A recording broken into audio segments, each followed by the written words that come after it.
ایک چوتھی بات عام طور پہ ہوتا یہ ہے کہ جب آپ اللہ کو مانتے ہیں، رسول کو مانتے ہیں، یا حق کو مانتے ہیں، یا سیدھی راہ پہ آپ چلنا شروع کرتے ہیں،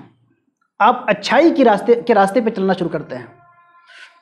سچائی کی راہ پہ آپ چلتے ہیں، تو آپ امیدوار یہ ہو جاتے ہیں کہ چونکہ ہم لوگ سچائی کے راستے کے مسافر ہیں، اس لیے خدا کے انعامات سب سے پہلے ہمارے اوپر ہونا چاہیے۔ تو آدمی جب سچائی کی راہ پہ چلتا ہے تو خدا کے ظاہری انعامات کا فوراً امیدوار ہو جاتا ہے۔ وہ چاہتا ہے کہ فوراً خدا ہمیں عزت دے دے، فوراً ہمیں دولت دے دے، فوراً ہمیں شہرت دے دے، فوراً ہمیں حکومت دے دے، ہر اعتبار سے ہمارے آگے پیچھے لوگوں کا تانتا لگ جائے اور ہمارے مخالفین کا خاتمہ ہو جائے، یہ سوچنے لگتا ہے۔ اور ایسا کبھی کبھی تاریخ میں ہوتا بھی ہے کہ سچائی کے مسافروں کو، حق کے راہیوں کو فوراً اللہ تعالیٰ قبولیت عطا کرتا ہے اور فوراً وہ لوگوں کے ہیرو بن جاتے ہیں۔ لیکن یہ کبھی کبھار ہوتا ہے، زیادہ تر یہ ہوتا ہے کہ سچائی کا راستہ آزمائشوں کا راستہ ہوتا ہے۔ آپ جس قدر حق کا علم لے کے اٹھتے ہیں، آپ اسی قدر آزمائے جاتے ہیں، اور پھر آزمائش کچھ لوگوں کی کم ہوتی ہے، کچھ لوگوں کی زیادہ ہوتی ہے،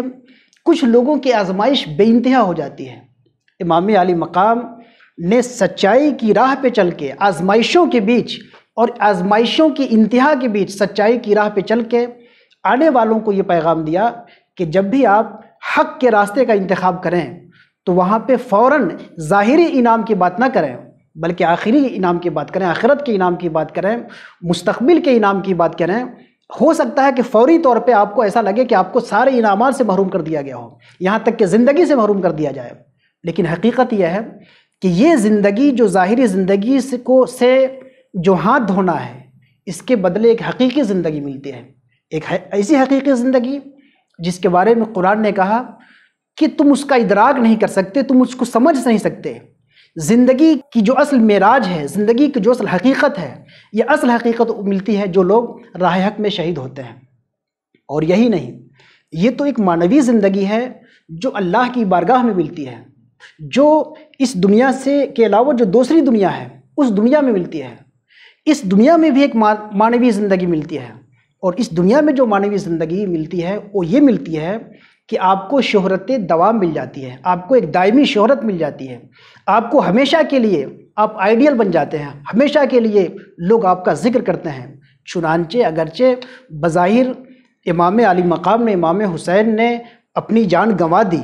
لیکن حقیقت یہ ہے کہ آج بھی کروڑوں اربوں کی تعداد میں پوری دنیا میں آج بھی ہر سال لوگ جشن امام علی مقام مناتے ہیں۔ اس طرح ظاہری طور پہ اگرچہ امام علی مقام کی شکست ہوئی، لیکن خود دنیا میں اثرات کے لحاظ سے دیکھیے تو اثرات جو ہے فتح کے اثرات امام علی مقام کو ملے، شکست کے اثرات ان کو نہیں ملے۔ شکست کے اثرات ظاہری جو کامیاب ہوا تھا یزید کو ملے، چنانچہ یزید اس وقت بھی ملعون ہوا، آج بھی کروڑوں کی زبان پہ ملعون ہو رہا ہے یزید۔ تو اس سے سمجھ میں یہ آیا کہ اگر آپ صداقت کے راستے پہ چلتے ہیں تو ہو سکتا ہے کہ وقتی طور پہ ظاہری انعام سے آپ کو محروم کر دیا جائے، لیکن حقیقت یہ ہے کہ آپ کو خدا کی بارگاہ کا جو حقیقی انعام ہے یہ بھی ملے گا، اور اس دنیا میں جو عزت و سرخروئی ہے، جو آپ کی نیک نامی ہے، یہ بھی آپ کو ہمیشہ کے لیے آپ کے مقدر میں لکھ دی جائے گی۔